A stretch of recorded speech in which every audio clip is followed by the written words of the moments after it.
ট্রাস্টের জমি বেআইনি দখল। পোর্ট ট্রাস্টের জমি দখল করে রাজনৈতিক দলের কার্যালয় ভেঙে ফেলার নির্দেশ দিয়েছিল আদালত। সেই রাজনৈতিক দলের কার্যালয়ের এরপরে মাঝেরহাটে চলল বুলডোজার। সেই ছবি এই মুহূর্তে এক্সক্লুসিভলি দেখছেন আপনারা রিপাবলিক বাংলাতে। পোর্ট ট্রাস্টের জমি বেআইনিভাবে দখল করা হয়, আর শুধু দখলই নয়, জমি দখল করে রাজনৈতিক দলের কার্যালয় তৈরি করা হয় সেই পোর্ট ট্রাস্টের জমিতে।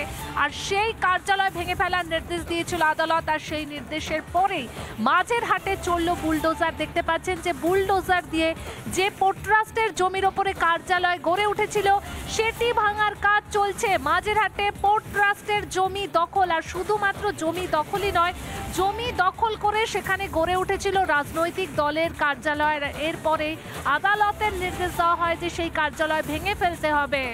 আমরা কথা বলবো আমাদের প্রতিনিধি সৈকতের সঙ্গে। সৈকত, আদালতের নির্দেশের পরেই কোথাও কি সক্রিয়তা?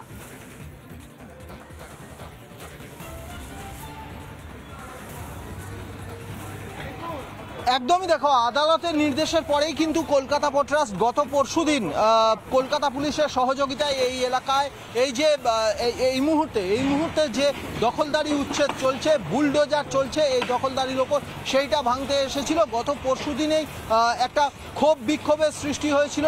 এই যে দোকান বা ঘর যেগুলো এই মুহূর্তে উচ্ছেদ করে দেওয়া হচ্ছে, সেগুলোর মালিক যারা, তারা একটা বিক্ষোভ দেখাচ্ছিলেন এবং আজকে তাদের তরফ থেকে আদালতে যাওয়া হয়েছিল। আদালতে মুখ করেছিলেন এই এলাকার বাসিন্দা এবং ব্যবসায়ীরা।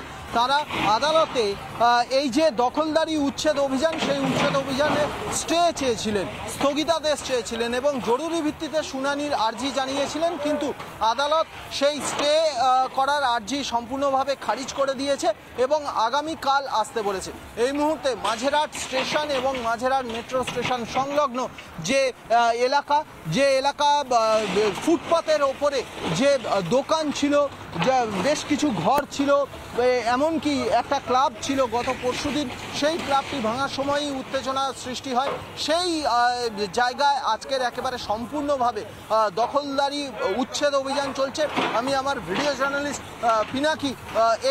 পিনাকিকে নিয়ে এই জায়গাটা বরাবর কিছুটা যাওয়ার চেষ্টা করব। এই মাঝেরহাট স্টেশনের এই যে রাস্তা, সেই রাস্তা বরাবর আরও যদি সামনের দিকে যাওয়া যায়, গোটা এই যে ফুটপাথের ওপরে যে দোকানগুলো রয়েছে সেগুলো সম্পূর্ণভাবে ভেঙে দেওয়া হয়েছে, আদালতের নির্দেশে ভেঙে দেওয়া হয়েছে।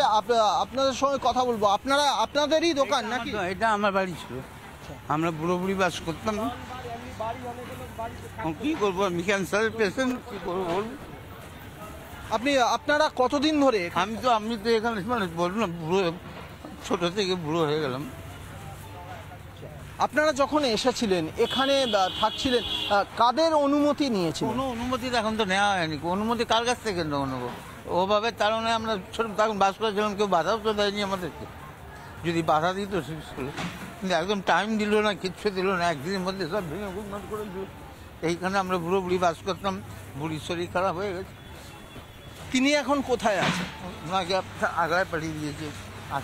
আপনারা যখন এসেছিলেন, অনেক দিন আগে এসেছিলেন, কিন্তু এতদিন ধরে বাস করছেন, কলকাতা কর্পোরেশন বা রেলের তরফ থেকে আপনাদের সঙ্গে কথা বলা হয়েছিল যে আপনারা এখানে কেউ কি বলেছিল আপনারা এখানে থাকুন, কোনো অসুবিধা? থাকতেও বলেনি, বাধাও দেয়নি।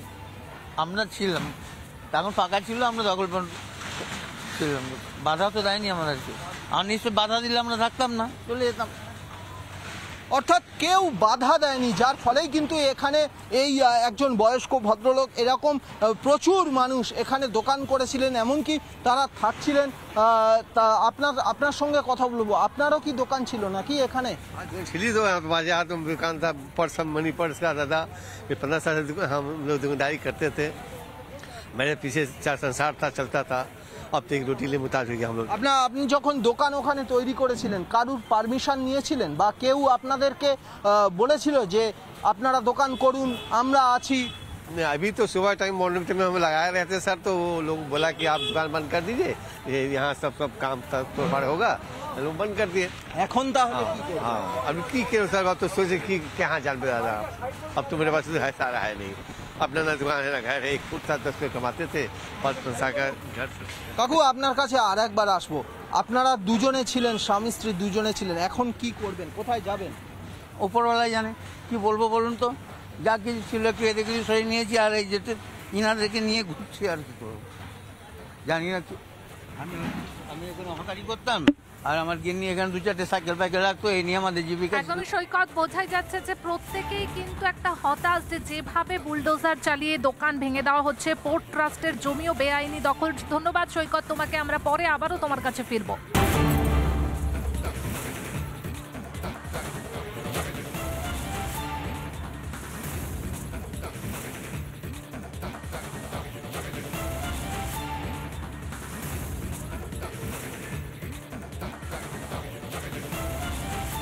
পোর্ট ট্রাস্টের জমি দখলমুক্ত করার মামলা সিঙ্গেল বেঞ্চের নির্দেশকে চ্যালেঞ্জ করে ডিভিশন বেঞ্চের স্থানীয়রা। প্রধান বিচারপতির ডিভিশন বেঞ্চের দৃষ্টি আকর্ষণ। আমরা কথা বলবো আমাদের প্রতিনিধি প্রিয়াঙ্কার সঙ্গে। প্রিয়াঙ্কা, কি আপডেট?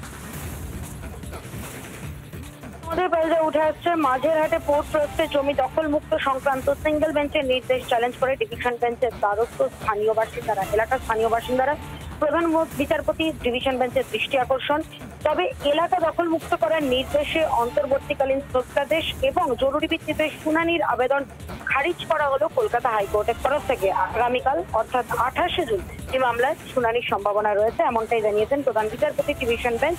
এবং দৃষ্টি আকর্ষণের সময় স্থানীয় বাসিন্দাদের আইনজীবী সপ্তাংশ বসু তিনি স্পষ্টত বলেন, সিঙ্গেল বেঞ্চ এক্সপার্টি অর্ডার দিয়েছে, অর্থাৎ একতরফা অর্ডার দিয়ে দিয়েছে।